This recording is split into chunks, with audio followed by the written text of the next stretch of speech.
Welcome to AZ TechCast, sponsored by the Arizona Technology Council, with your hosts, Steve Zylstra and Karen Nowicki. AZ TechCast is dedicated to covering innovation and technology in Arizona and beyond. Broadcasted monthly, AZ TechCast invites leading experts to have real conversations about what is happening in the tech sector across the state of Arizona. From regional news to innovative startups, companies, and emerging technologies, AZ TechCast covers the critical issues and economic trends propelling the state's growing tech ecosystem. Arizona is home to a global hub of world-class companies and institutions with decades of innovation and leadership in optics, photonics, and astronomy. From medical imaging to remote sensing, semiconductors and astronomy, and mobile phones to quantum information science, the applications of optics and photonics technologies are exploding. And on that note, we want to welcome you to Phoenix Business RadioX. I'm Karen Nowicki, president and owner of Phoenix Business RadioX, and I'd like to welcome you to AZ TechCast, sponsored by the Arizona Technology Council. AZ TechCast is dedicated to covering innovation and technology in Arizona and beyond. Broadcasted monthly, AZ TechCast invites tech and business experts to have real conversation about what's happening across the state of Arizona. AZ TechCast discuss critical issues, topics, trends, and propelling the state's growing tech ecosystem. And with that, we are looking forward to today's conversation. Please join me in welcoming Dr. Jennifer Burton, Director of Bio5 Institute at the University of Arizona. Welcome, Jennifer. Hello, great to be here. And Gregory Coyle, CEO and President of Applied Energetics. Welcome, sir. Thank you. It's great to be here as well. And Katie Schwartz, Design Engineering Manager at Edmund Optics. Welcome, Katie. Thank you. These accomplished experts will be in conversation with myself and Bianca Baliga, Director of Marketing and Communications at the Arizona Technology Council. And we'll be discussing why Arizona attracts optics companies, how these companies are supported, and what Arizona and the U.S. can do to maintain this industry leadership. We have a lot of interesting content to cover, so let's dive in. We always like to start by asking each of you to briefly introduce yourselves, the role that you play in your organization, and how that plays into the Arizona technology ecosystem. Jennifer, would you mind getting started for us? Sure. Hi, I'm Jennifer Barton. I'm the director of the Bio5 Institute and a professor of biomedical engineering at the University of Arizona. We work together to bring people applications, problems, solutions, technology. We bring them together at the university here and try to create better solutions for better health for people in Arizona. My name is Greg Quarles. I'm the CEO and president at Applied Energetics. And our company is focused on developing technology for the national security sector, as well as biophotonics and additive, subtractive, and advanced manufacturing techniques using lasers with short pulses and other types of optical technologies integrated into these systems. And I'm Katie Schwartz. I'm the engineering manager for the design services team in Tucson, Arizona, but I also work with people across the globe. Edmund Optics itself is a global components manufacturing company. So we make over 2 million components, optical components a year. So that's lenses, filters, mirrors, you name it. We do a lot of optical subsystems as well. I'm located in Tucson, and that office is primarily focused on advanced design and assembly. So we do a little more optical subsystems and integration of systems. Yeah, so we're involved here locally with the Tech Council. And make fantastic stuff, by the way. Always great to hear. I always pass along the feedback when we get it. I love that. And before we get started in the conversation, I always like to have either Steve or Bianca tell us a little bit about Arizona Technology Council and how, of course, you guys play such an important role in our tech ecosystem. So Bianca, if you'd do that for us today, we'd be greatly appreciative. Sure. Thank you so much, Karen. It's funny, actually. We have all of these great folks joining us virtually from Tucson, and Steve himself is actually in Tucson today for a meeting, which is why he wasn't able to join us, but we do miss him. For those of you who are unfamiliar with the council, we are the premier trade association for science and technology companies across the state of Arizona. We have about 750 member companies that really range in size from those early stage startups to those household names that you think of when you think of technology. Our theory of change is kind of focused on three main tenets. The first of which is hosting events. We have about 100 virtual or in-person events every year. We also do a lot of public policy advocacy. So you'll frequently see us advocating for public policy at the state, local, and federal levels. And then the final piece is we offer a host of resources for our members to be able to focus on what they do best. So we offer things like an association healthcare plan, a 401k multiple employer plan, discounted tuition at a number of in-state educational institutions, and the list really does go on. And I'm really excited about this optics conversation today because we have a committee called the Optics Valley Committee, which is going to come up throughout this conversation. And they have a host of different events that they run every year that just educates the public on what optics and photonics is, including the International Day of Light that we have coming up on Sunday, May 21st. So hopefully you all can join us at the Flandreau Planetarium down in Tucson to just learn all about optics and photonics. There are activities targeted towards people of all ages, so bring your families if you are available. Well done, and something to look forward to. I love it. Yes. So let's start at the very beginning. What is optics and what is photonics? And how has the industry changed in the past decade? And again, we're just going to let it open up round robin. And if you have something to offer or want to pipe back in, please do that. So let's start by educating our audience and listeners. What are optics and photonics? Well, since you said educate, I'll go ahead. So optics and photonics, it's a study of light and how we use light for practical purposes to power the things we use every day. So I think it's amazing. Optics has been around for thousands of years. And besides eyeglasses, it's now used for all types of things. I think what's really changed lately is that optics used to be big and expensive and something that, we'd have lasers that took up an entire table and required a postdoc to run. Nowadays, they've been manufactured in such a way that they're small and inexpensive, and they're becoming ubiquitous. So it is just really exciting to see the changes that have happened in the last couple of decades. Stick with saying light, lasers, and lenses, because I feel like if I explain optics, somebody grabs onto one of those. I mean, it's a lot more than just that. But like Jennifer said, a lot of people, when they hear optics, they think of eyeglasses. And so it's a running joke in the optics industry that we have to correct people that we're not ophthalmologists. We have some basic understanding of the eye, but usually because we're making something that interacts with people looking at something. But yeah, any technology that uses light to solve problems, you consider that optics and photonics. With Edmond Optics, we work in a lot of different sectors. And so I have the fun job of being able to see where all of this goes, because sometimes it's to something like Jennifer is working on in biomedical optics or tissue imaging. Sometimes it's military and defense. Sometimes it's robotics and autonomous vehicles. And that's one of the areas that I feel like I've seen over the past decade is the amount of technology that has to see something without eyes.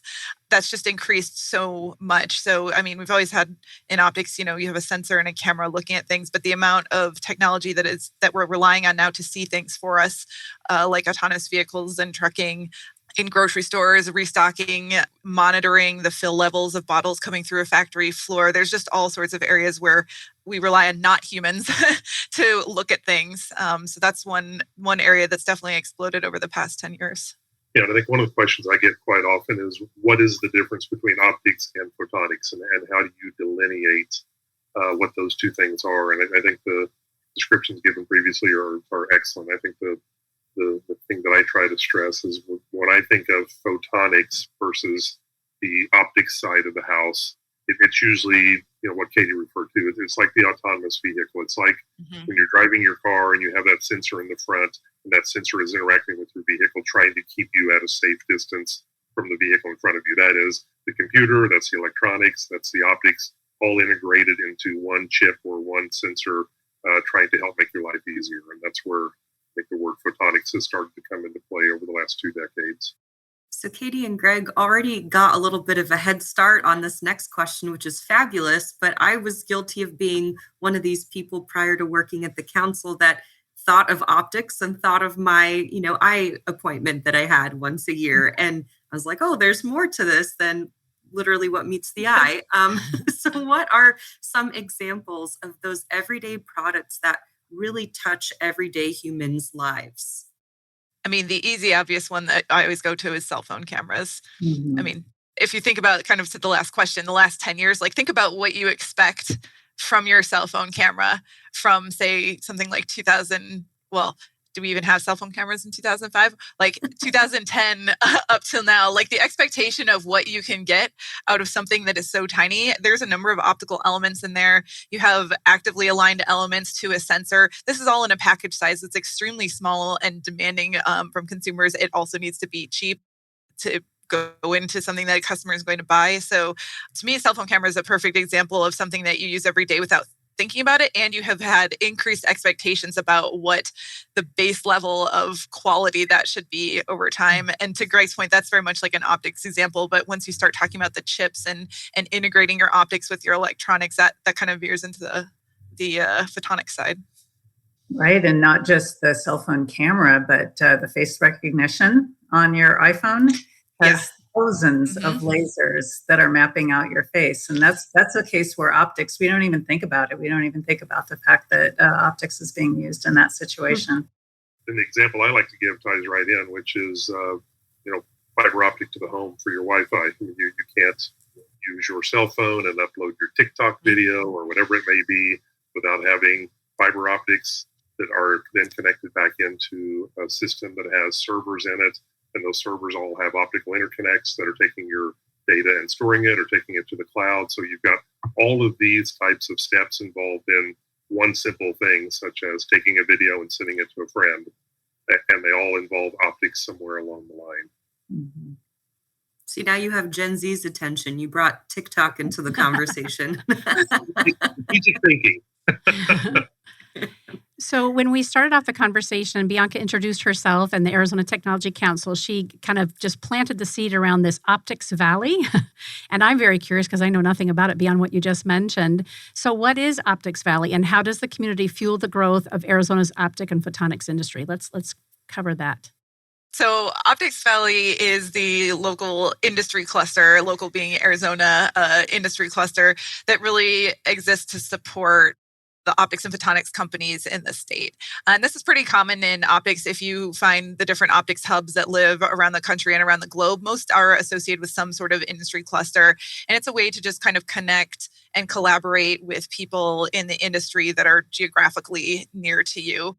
One of the really interesting things about the optics industry is that it is dominated by small to mid-sized companies. It's very unusual to have your large conglomerates. I mean, Edmund would be considered one of the, I would say, the larger companies, and then somebody like a Ball Aerospace or some of those companies are within optics but have other business sectors. Most companies are going to be a handful of people. I think, Greg, you've got 10 to 15 at Applied Energetics, and so that's a big part of the optics community is spin-offs from the universities and small companies. So the industry cluster really provides like kind of a larger umbrella by which you can get together and see what else is going on in your backyard or work on projects together or kind of form a bit of more of a block to operate and to get resources. So Optics Valley kind of restarted, I'd say, a handful of years ago. There was a longstanding industry cluster here, the AOIA, and then it kind of got rebooted a handful of years ago under the Arizona Technology Council, now as Optics Valley. That's the broad strokes. And I think it's important that people realize, they worked with the Optics Valley team 2 years ago, and we were really trying to get an understanding of the breadth of the optics industry and what it means for the GDP of Arizona. And I think right now it's averaging well over $4 billion a year in contributions to the GDP of the state, which is a fairly robust ecosystem. And like Katie said, it comes from spin-outs from the university, comes from spin-outs from the large companies. Our company was founded 21 years ago in Tucson, and we're a publicly traded small company that had its founder spin out of Raytheon from their directive energy group. So it takes this ecosystem to have people supplying the optics, to have the intellect and the brain power at the university to help contribute in developing and incubating the ideas that are going to be fruitful in the future in terms of turning something into a technology. Yeah, agreed. The University of Arizona's had 26 optics-related spin-outs in the last 10 years, and so Optics Valley is really there to help those small companies connect and to help the university connect with companies here in town, the larger companies as well. I also appreciate that Optics Valleys connects what's going on in Arizona with what's happening around the globe. We have something called Arizona Photonics Days every year that brings people from across the globe here, other industry clusters from Germany and elsewhere, so that we can trade, swap tips and tricks, and get to know each other and help elevate the entire optics industry. I think they just recently passed a milestone of 100 companies in this industry cluster too, which is a fabulous milestone to recognize and to celebrate, and recognizing also that there's more growth happening in the future. I mean, that demand is not going anywhere for these types of products and services. But I'm curious to hear everyone's perspective about how Arizona, and specifically Southern Arizona, has become the breeding ground for this global hub of world-class companies and institutions that have this innovation in optics, photonics, and astronomy. And I have to share too that this is a bit of a follow-up conversation to an episode that we had in October of last year that was focused on the James Webb Telescope and Arizona's incredible contributions to that. So what is it about Arizona that attracted all of this talent and that keeps the fun going? I think the university is at least a part of that, and that goes back to clear skies and being a natural home for astronomy, and the founding of, at the time, the Optical Sciences Center, which is now the Wyant College of Optical Sciences. So I hope that the university has been a good base part of this ecosystem in creating the talent and the spin-out companies that have helped fuel the innovation throughout the years. I think it's typical that happens a lot of times at the university. You have really smart PhDs graduating. They don't want to leave. So they just stay here and start a company instead. And you can't really have an ecosystem of only, two PhDs in a garage without some of the larger companies here. So it's been exciting to be part of that ecosystem, and yet have people like Edmund Optic and others who have set up base and really grown here in Tucson. Ecosystem is my favorite word for like the optics industry down here, because you have the university that has started companies, and you have companies that come here like Edmund and others. They need to have a site here just because of the talent pool and people that want to stay in Arizona. So you have both the industry and the university, and that kind of feeds back and forth to each other. So it's definitely got its own gravity at this point. I mean, when you're in the industry, people know if you have a degree from Arizona, like that's expected in optics. It is definitely one of the premier schools for optics. And we end up with a lot of, conferences and things being held here that, when we're going to conferences, a lot of times we're going to some larger, San Diego, San Francisco, even over to, Munich or Shanghai. And then we have Tucson in the mix, just because there is that kind of a center of gravity for the optics community. Yeah, I agree. I think part of that center of gravity is the industry that springs up around it. I mean, Raytheon, emerged out of Hughes research labs in the desert of Tucson 40, 50 years ago and fed off of the university. I think we're seeing the same kind of renaissance with the growth of Intel and TSMC and other companies that are going to be planting their roots and already have some roots north of Tucson. And especially with the CHIPS and Science Act coming into play and trying to drive greater growth there to develop semiconductor chips and other things that really are key and use optics and photonics all the way through the photolithography and the manufacturing of these small chips. I think Arizona State has been smart about incentivizing tech here. When I moved to Tucson in 2008, there was not a lot of young business professionals running around outside of Raytheon. If you met somebody in their mid-20s that was in tech, you're like, you obviously work at Raytheon. And now that's not the case. So I think, you've seen the state have a lot of, I would say, friendly policies around autonomous vehicles, and you see a lot of the development happening here instead of in California, and optics feeds right into that technology. So I do think Arizona as a state generally has been smart about incentivizing companies here so that we have the wider tech, again, ecosystem outside of just optics and photonics, but optics and photonics feeds into all of those sectors. So it grows together. Perfect segue for us to kind of focus on a handful of these different sectors. How is the industry then solving public health issues and making a difference in Arizonans' health specifically? Yeah, And well, I actually would love to hear from Jennifer first here. Yes. I know That's obviously her question. Yeah. Yeah, she was chomping at the bit. She was ready to go. that's Yeah. Yeah. right. Yeah, we're super excited. Of course, that's my own personal research area that I apply light for early detection of cancer. So that gets to the technology improvements that I've talked about, having these small lasers, having fiber optics, having new materials, better sensors, making everything less expensive, portable, robust. It's really making a difference in a lot of industries, but especially in healthcare. So you can think about, for instance, how you might have had a surgery a couple of decades ago, and they would have, made a big incision in the belly and gone in there and with instruments and cut around. That's not the case for hardly anything anymore. They can make little tiny incisions, and because of optics and photonics, we can put small endoscopes inside these tiny incisions, look around, find out what's going wrong, and do surgery. We can do surgery on a beating heart with robots because of these optics and photonics advances. So that's really important. And it's enabled my own research in ovarian cancer. I'm building an endoscope that's less than a millimeter in diameter that has advanced imaging modalities at the end of it to look for early stages of ovarian cancer. And that just simply wouldn't have been possible. That's actually a case where in my career, I was waiting for companies like Edmund and others to come up with the parts that I needed to put together to make an endoscope. So it's really exciting. Therapy with lasers, speaking of eyeglasses, if I was a candidate for LASIK, I'd love to get that.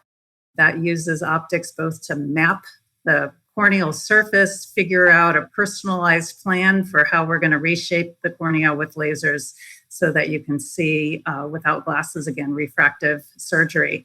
So it's been really exciting, just all the things that optics and photonics have enabled. I did get LASIK last year, and I'm pretty sure I amused the doctor/surgeon greatly because I was like, is this a femtosecond laser? Is this a pulse laser?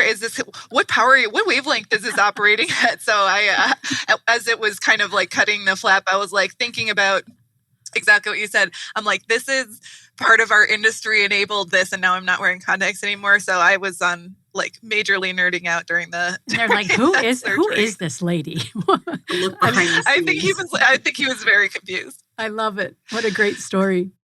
Now, for this next question, I want to turn my attention to Greg a little bit, just given your background. So the question is, how is the industry playing a role in the directed energy and national security sectors? And I was just reading over some of your submission. I think you have something like 5 patents, 12 pending. You have strategic partnerships with Department of Defense and U.S. Congress to make sure that they're aware of these great applications in security and in defense. So tell me more.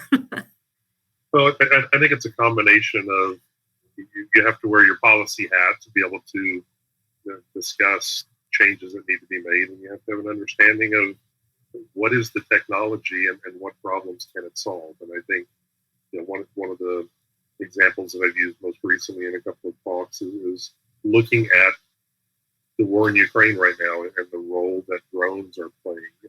In the past, you would send out scout teams or humans to try to go and look and see where people are and then bring them back and have the intel. Now you can, you buy a drone at Costco and you fly it up 100 feet and you turn on the sensor and let's see where things are. And then you relay that information back to the people that need to know it. So that all involves GPS and the ability to turn on sensor and the ability to look around either thermal imaging or looking at optical imaging with in the visible part of the spectrum.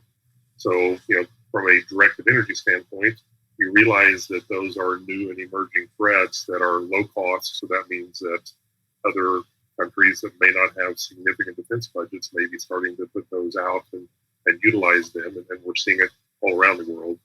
And so how do you defeat that? Well, the best way to defeat it, if at all possible, is at the speed of light. You don't want to use a $200,000 munition to try to shoot down a $1,000 drone that's up in the sky. Can you take it out with a laser beam?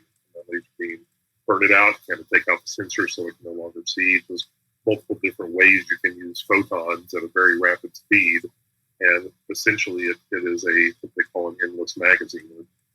After you put the laser into the directed energy platform and put it into the field, you don't have to keep replenishing the munition. The munition is the light. So there are opportunities there to be able to work lasers into places where they hadn't been utilized 40, 50 years ago. And it's an emerging area, and a lot of it goes back to what Jennifer was saying. It's getting fibers that can handle power and getting different wavelengths of light and getting the right wavelength of light to impact the threat that's out there. So those are the kind of things that we work on, and a whole slew of industry in Arizona is working on this simultaneously from different aspects.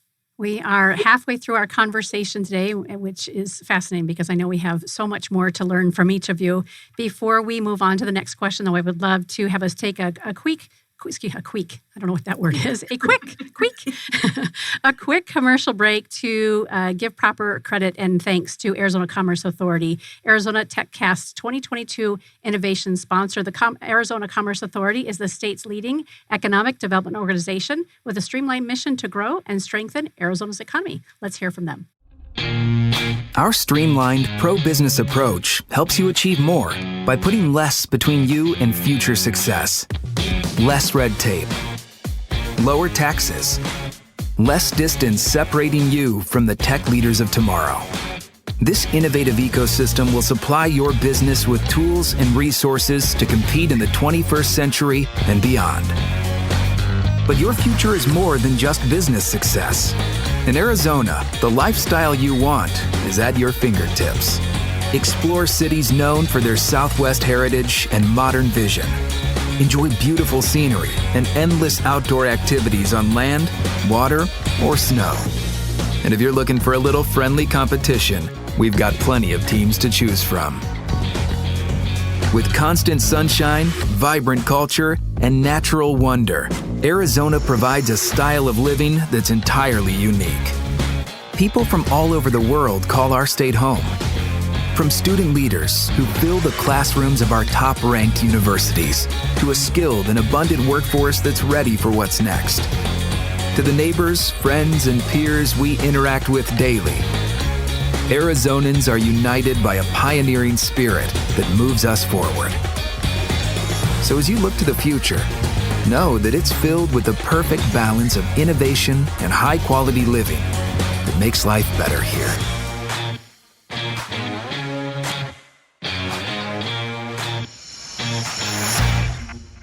I don't know about this constant sunshine. It has been a rainy winter and spring up here. It's been so different. We need to go in and change that little commercial. Hopefully not, because we don't want. I think we're ready for some sunshine. Yeah. I agree. So I know, Katie, you were excited to talk about this particular question, but I'm opening it up to the whole crew. What are some of the up and coming subsectors or trends within optics and photonics? And I know some examples that we've talked about in the past are AR, VR, quantum, meta lenses. I don't even know if I said that right. Take it away. There's a lot to talk about for those ones in particular, certainly like AR, VR, mixed reality.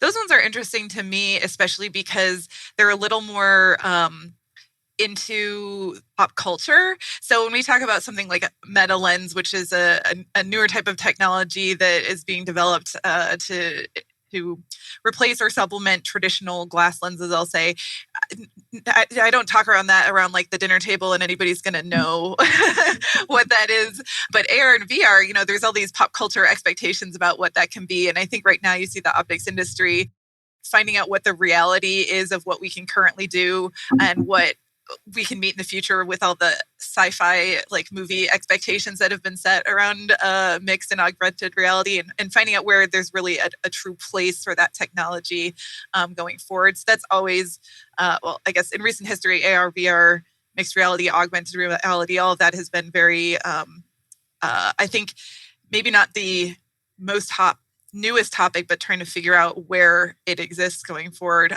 Quantum certainly is, I'm not on the academic side. I'm more on the industry and manufacturing side. Quantum certainly has, to me, exploded in where I've heard it. at conferences and papers, and that's always a topic right now. To me, that's still very early days in terms of moving towards commercialization. But just the possibilities that quantum computing and networking exist. To me, I think about quantum in the future, kind of looking back on, for all of us that remember, like dial-up or pre-internet or anything like that, being like that transition to, fiber optic cable and having Wi-Fi and cloud storage. To me, in the future, I want to be like when I'm using my quantum computer, thinking back on, how slow it was that we used to have always these video lags when we were using our fiber optic cables. So those are certainly some areas going forward. So Katie, you don't talk about meta lenses around the dining room table? I mean, sometimes. Well, listen, she does it at the eye doctor. She does it with the surgeon. I would surely expect it at the dinner room table. I mean, I can't help myself. Oh gosh, yeah. Sometimes my family has to tell me to stop talking about things at work, but I love things like, and I do want to pick on meta lenses because they are amazing. This, I think, is an example of where we're going into the future. We can think of light as photons or waves. And so for meta lenses, we have to think about it as a wave and how we can use these tiny structures that are much, much smaller, even than a wavelength of light, to manipulate the light in ways that you either would need a big complex glass lens to use, or maybe you couldn't even do it all. And so it's pretty exciting for me because, again, that's one more tool. How can we make things small? How can we make them inexpensive? You can theoretically just print these lenses right on the end of a fiber and then put the fiber in, and you've got an endoscope. So I think it's just one more example of how new advances in the field are really enabling applications. Well, and in your field too, just even biomedical imaging as an umbrella, to me, I also think about how many things, like you already mentioned, orthoscopic surgery, how many things can we do with light in the future that we had to do by cutting somebody open or taking a tissue sample. So, I mean, Jennifer's work is amazing. And I always think about in the future, like what things will I not have to go through anymore from a medical sense, that it could just be imaging or neural. I mean, here's another neural networks and AI, just how much can we rely on that to diagnose diseases or make sure we're doing correct preventative, measures that's enabled by optics and light, as opposed to, physically having to cut away tissue. And I think Katie was right about the quantum side of things as well. I think that is an up-and-coming area. There's a lot of centers that are being built around the country to focus on the quantum. I think most of the major optics institutes 5 to 10 openings each in new professor positions for quantum. I think it is going to be a revolutionizing type of technology that we probably can't even grasp. I like the transition from an AOL modem to high-speed fiber. I mean, it's probably going to be something along those lines. And just the things in terms of cryptography, in terms of being able to protect the software and the data that you have with quantum.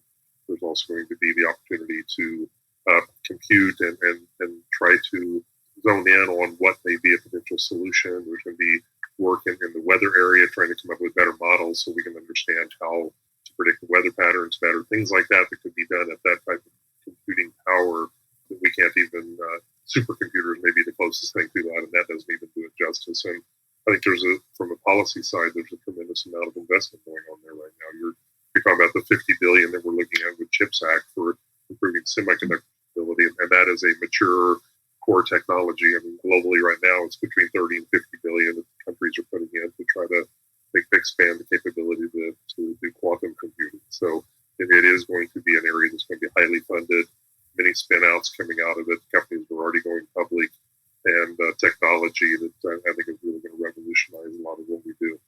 Wow. Let's talk about some of the challenges and disruptions that the statewide optics and photonics industry is facing. We always, get to highlight some of the exciting things, and sometimes there's some challenges that we're faced with. What would you say about that?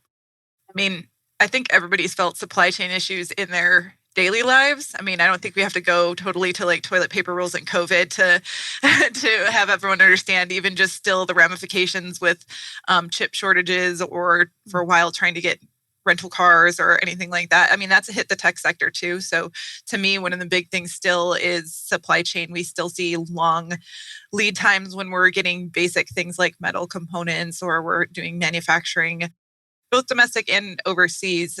So I think we're just still seeing supply chain impacts from globalization, and some of that is COVID. Some of it, Greg mentioned earlier, some of the Russian-Ukraine conflict that's going on. I just think there's a lot more instability on the global supply chain, and that really trickles down, and we feel it in tech too. We feel it. I think the entire technology industry does. I think everything from electronics, power supplies, things like that rely on the chips that pre-COVID you were assuming a 2 to 3 month lead time, and now you may be lucky to get it in 6 months. So it impacts the way you plan your science. It impacts the way you develop your products and commit to deliveries. I think our primary customer right now is the U.S. government. They recognize it. They work with us on our programs to try to mitigate some of the supply chain issues. But I think secondarily, it's also manpower. I mean, it's not just the number of PhDs that are in the pipeline and coming out. It trickles all the way down to science and technology being taught in the K through 12 process, and trying to get students to move into anything from technician and associate's degrees to bachelor's, master's, and PhDs. I mean, that whole span of the field needs to be populated well for any of these technology thrusts that you're talking about. It's going to take manpower that has the ability to think about it and do critical thinking, whether they have a degree or not.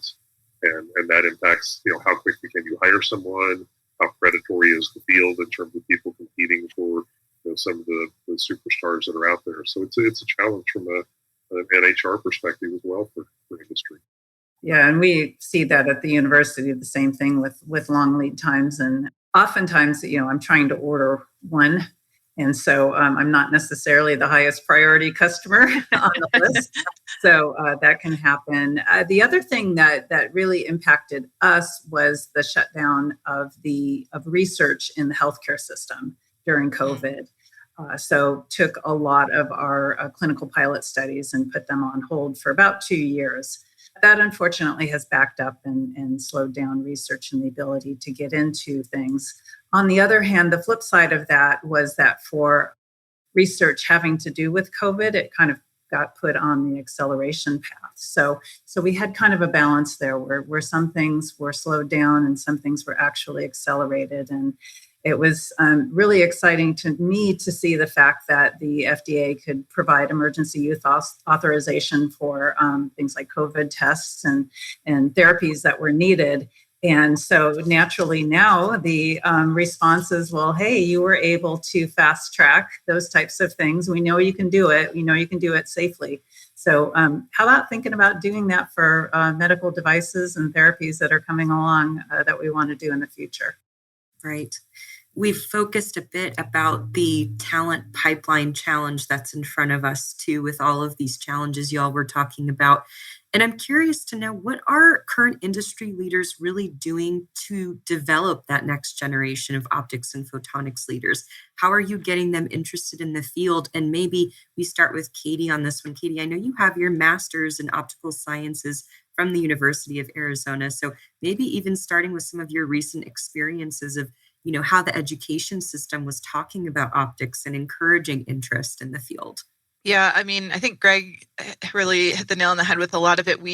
The optics and photonics industry needs talent at kind of all levels. So, we talk a lot about PhDs and starting companies, but there's a real shortage at the technician level. So optics requires extreme precision and handling. It has all sorts of nuances associated with it that I would say general tech doesn't necessarily. And so things like machinists and metrologists and people who can just handle precision components, we really, as a society, I think, moved away from the 2-year degree in the trade professions. And we're really feeling that now. So there's a re-emphasis on that. Locally in Tucson, there's an effort to get a technician program off the ground at Pima Community College, specifically targeted for optics and photonics technicians. That program exists right now in Rochester, New York, which is another huge hub for optics and photonics.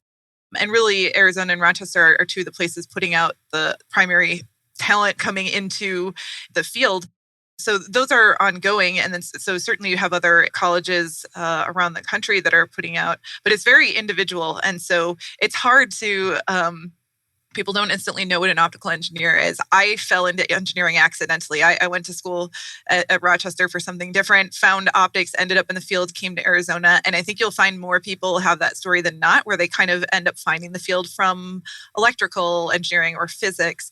So just doing, I think the question was what we are currently doing, but there's more, there's more need to kind of have education about what the field even is and how we pull people into that talent pipeline. I'm curious with Greg and Jennifer too. I love that, Katie, you shared how you fell into it. Could each of you share briefly about how you found your way to this industry as well? I did fall into it accidentally as well. I was an undergraduate looking at nuclear physics, and I was invited by the person that became my PhD advisor and later became the director here in Arizona, Dick Powell, had invited me as an undergraduate. He was building a new lab and needed people in there to just be technicians in the lab. And I walked in and there's red and green and blue light bouncing all over this room, and crystals were glowing, and it was like, okay, I can see this, I can touch this, I can understand it. This looks like a really emerging field, and it captured my interest at 20 years old, and I just ran with it from there and stayed in the field. So it was one of those pivotal moments where you make that leap and go, hey, I think this is going to be great, and it has turned out to be for a great 30 plus year career. Yeah, I'm going to show my age here, but I remember our country's bicentennial, and there was this new thing called the laser, and they bounced it off the Washington Monument. And I still have a book report that I did in grade school where I have a picture of that with lasers done in curly writing, and I was writing all about lasers, and I knew I wanted to work with lasers. Didn't really know how to do that. I hadn't heard of optical engineering or even biomedical engineering at that stage. So I studied electrical, but that's always been my passion. And so it's kind of fun to bring it all back together again and get to work with lasers now. But, I totally agree with Katie. We need to do more and we need to get people engaged. We're going to have to get them engaged earlier. So we need to reach back high school, junior high, even earlier, and let people know about STEM options in general, to pull more people into the workforce, to get those groups that have been traditionally underrepresented in STEM and get them to get interested in science, technology, engineering, and math, so that they can get to the point where they're an electrical engineer or they're somebody at physics who discovers optics and realizes that's their passion. So we try to do some of that here at the Bio5 Institute. We have a high school program called Keys, where we bring in high school students from all over Arizona, teach them how to work in a laboratory and set them up so that they can get skills, get them excited about pursuing this into community college or at the university. And that's fantastic. It's a huge program for us. It's 56 students. So let's see can we replicate that at every institution? Can we get industry more engaged? Can we get these high school students thinking about this when they're 16 years old, that this is what they want to do in the future? And Bianca mentioned International Day of Light is coming up, and I believe we just passed the Laser Fun Day. So every year at the Wyant College of Optical Sciences, there's a day called Laser Fun Day.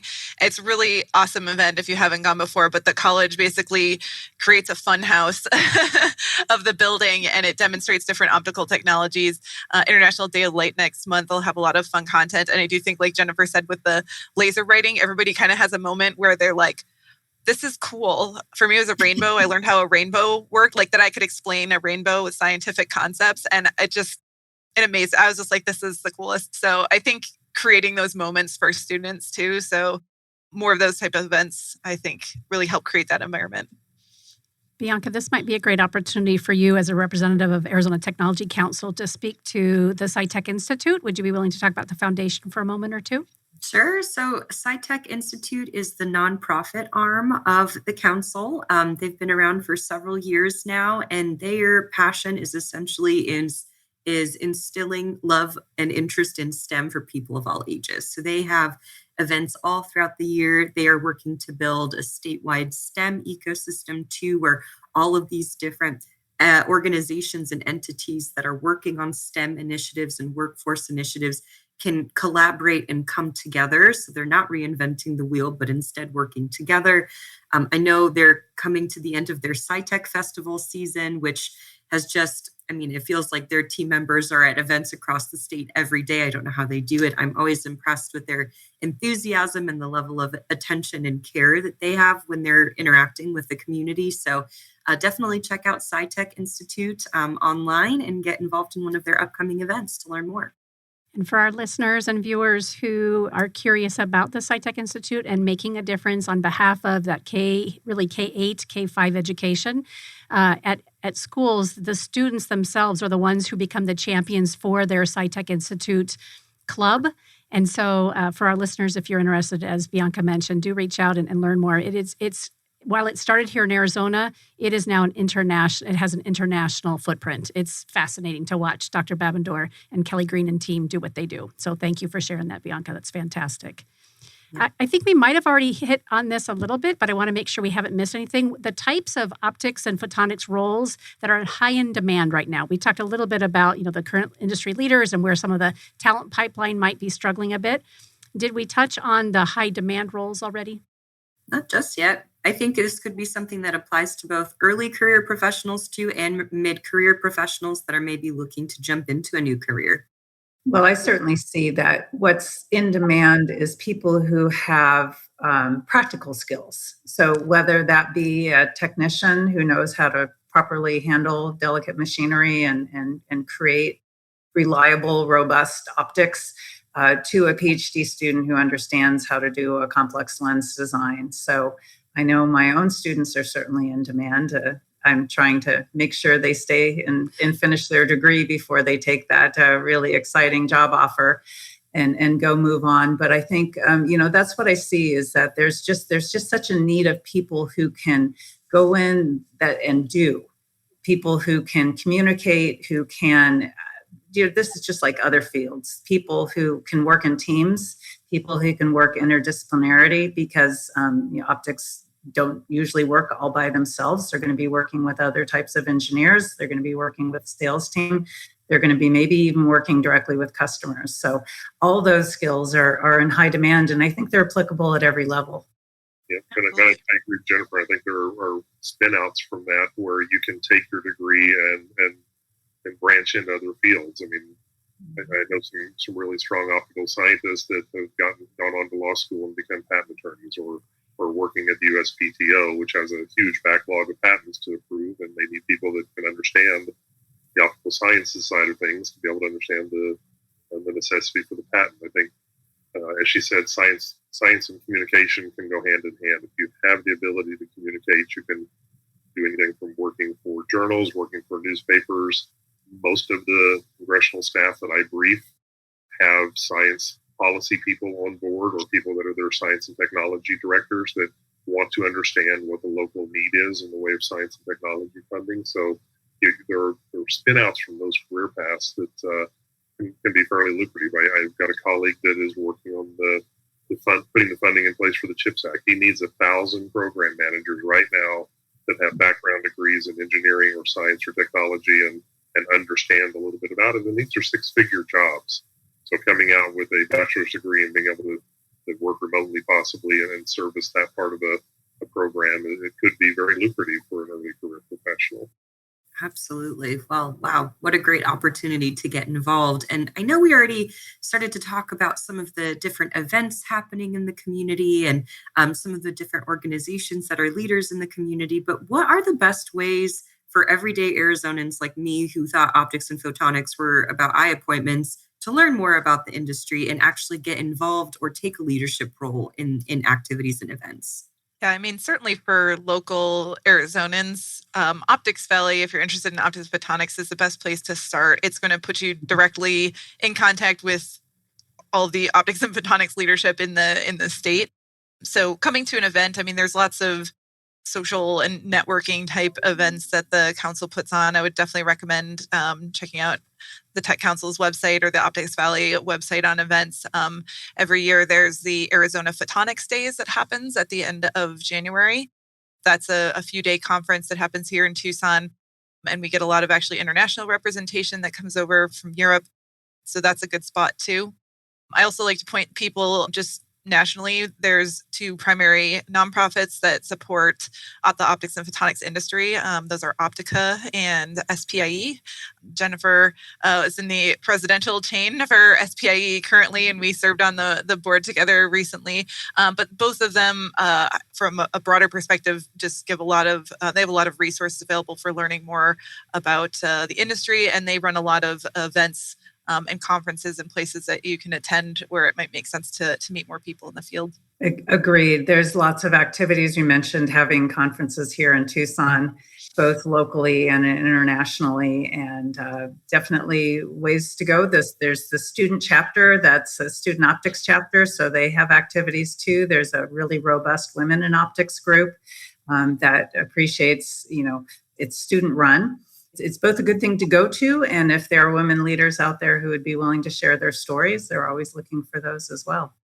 And I know I've had experience with the university on their industrial affiliates days, and they've got that usually twice a year. I think that's a fantastic way to both walk around and see the companies that are there recruiting and learn about what's going on at each of those companies, to hear the students make some presentations on the kind of research that they're working on, and it gives you a real understanding of the breadth of the research that's taking place at the university and what kind of hard problems they're trying to tackle, and doing a really great job of it.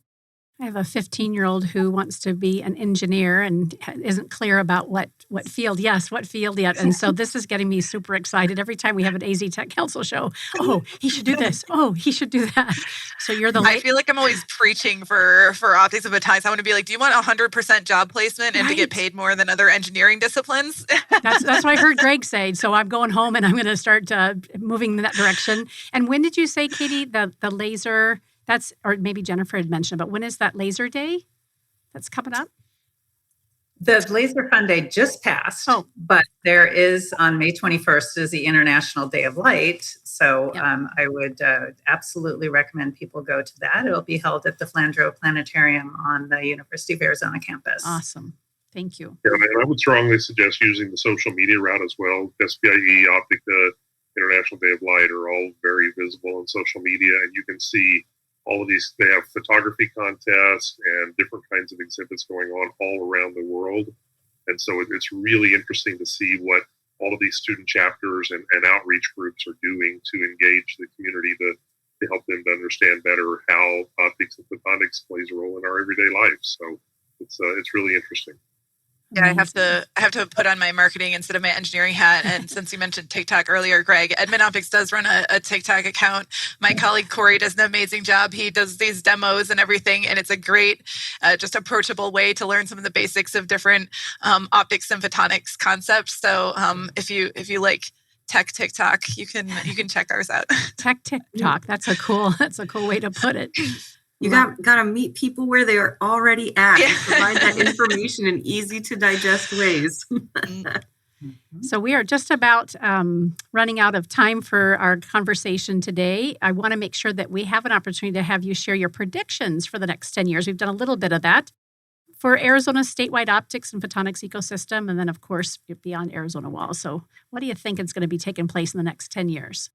Okay, I'll go. There's going to be incredible growth. I think we're going to end up with still having supply chain and talent issues just because of the growth. So we're trying to keep up with that. The Wyant College of Optical Sciences here is growing. It's getting more faculty, admitting more students, trying to help keep up with that. I'm excited to see these programs happening at Pima Community College. Optics is going to become more and more ubiquitous. I said that over the last 10 years that things have become simpler, cheaper, more lightweight, more robust. We have thousands of lasers now embedded in your phone. It's going to become even more that way, that hopefully optics will be this tool that will help make your daily life easier, and that will be used in ways that can improve the health of everybody. I'll weigh in right off of what Jennifer said. I think that optics and AI together are going to make a huge splash in the next decade. I think between autonomous vehicles, having to look for things in the road and be able to drive autonomously, it's going to take a combination of both of those. I think doing early stage diagnosis of abnormal cell growth in the body, being able to use pulse technology is going to be important for or being able to look at tissue and say, hey, there's a cell there. Let's get a needle biopsy now and be able to see what's going on rapidly and do early stage intervention. And I think Arizona is going to be the U.S. hub for semiconductor manufacturing in the next 10 years. I think the global footprint that's coming in, both up here in Phoenix and in other places, is going to drive the ecosystem, part of the ecosystem here in the state of Arizona. So I think all of those are going to be contributing along with quantum in the future. I don't know that there's a lot those are all the major ones. I agree with everything that's been said there. I don't see it slowing down, certainly not in Arizona. I definitely think the tech sector is going to continue to grow. Partially a hope, but I think a prediction for the next 10 years is a little more national attention and understanding of the importance of the field. You see that Greg already mentioned a few times, that CHIPS Act, just the magnitude of that funding coming into the tech sector. I think we also didn't mention the National Photonics Initiative, NPI, which is an effort going on more in DC around making sure there's policy and understanding at a congressional level about the importance of the field. So I foresee more understanding from our representatives and from just a national understanding of the critical nature of making sure that technology field is well funded and well staffed. But certainly I don't see anything slowing down in the need for continued talent will always be there. And we need more scientists and engineers in Congress, just putting a plug in there. So yes. Planting a seed. What do you think, Bianca? We're always grateful for you pulling this segment together. I can always tell by your smile that you're loving it. There's never been a time that you haven't. I truly am beaming ear to ear because from my perspective, this is what the council is about. It's about recognizing the incredible experts who are out and about in the community that are using technology to make a positive impact in people's lives. Technology doesn't have to be this cold, unfeeling thing. And I'm just so grateful to each of you today for sharing your stories and really illustrating the true positive impact that technology can have. So with that, I want to thank each of you as well. You are our light, lasers, and lenses experts. I love that. I feel so informative. You're speaking my language as a former assistant principal for an elementary school. Again, thank you, especially on a Friday afternoon. We know you're terribly busy, but the conversation, the stories, and the examples have been spot on today. And hopefully, we've inspired new connections within organizations and the ecosystem, and maybe even sparked interest to somebody to make a move towards this industry. You've been listening to AZ TechCast, brought to you by Phoenix Business RadioX with Business RadioX. Today's AZ TechCast was brought to you by the Arizona Commerce Authority, the state's leading economic development organization with a streamlined mission to grow and strengthen Arizona's economy. So again, we thank Arizona Commerce Authority for supporting us with this show. If you're interested in being a podcast participant or sponsor for the Council's AZ TechCast, please contact Bianca at marketing@aztechcouncil.org to learn more about opportunities to further position you as a tech expert, influencer, and innovator. Until next time, Karen Nowicki, thank you for joining AZ TechCast. Thank you for joining us for this episode of AZ TechCast with Arizona Technology Council, featuring leading tech and business experts that help influence and shape our great state and the industries they serve.